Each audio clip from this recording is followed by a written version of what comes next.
Nako. Lidya. Dala mo na yung gamit mo? Ha? Dala mo na Bakit? yung... tayo pa Cebu ah. Ano yung sabi ni Boss Lem? Oo nga, Kaloy. Hindi naman sinabi ni Boss Lem sa Ah, hindi ba sa'yo nasabi ni ma'am? Ano Hindi na? naman sinabi ni Ma'am sa amin. Hindi, doon ka lang bumili ng ano? Gamit. Sa Cebu. Doon na? Oo.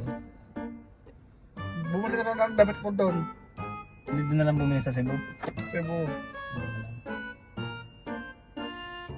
Dala-dala ako ng uniform naman sa Boss Lem. Ano? Oo, bilangan na rin ni Kuya Jap. Pahiramin ka ni Kuya Jap kung malaki ng uniform. Pwede na. Kasya naman sa akin yun, Boss eh.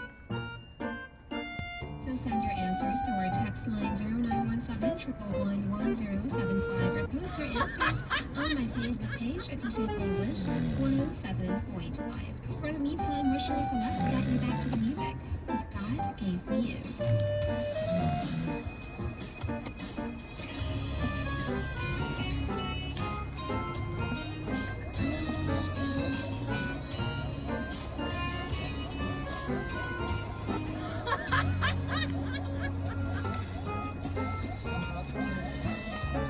Ingat ka Kaloy doon ha.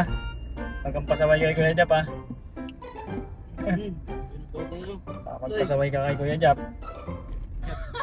Bili ka na lang na doon, okay. Oh, ayun na yung airplane. Sakay Kuya Jap dito? Nalapit? Sa ano? Ayun, ganda. Ano nagpark ko. Ayun. Ano?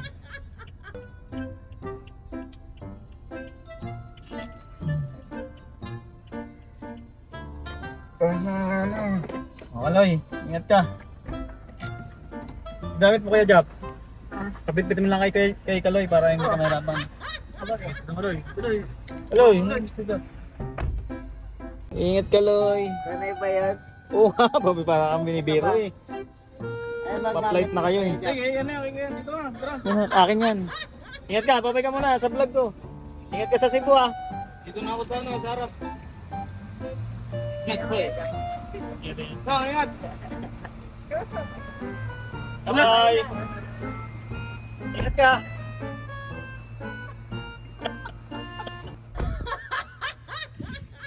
Oo nga, sabi. Gamit.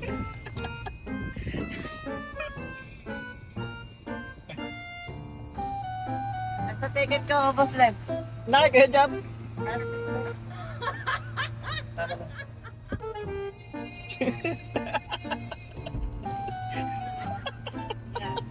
Lagi ya. Kaya may iba-vlog. Si Kuya Jap.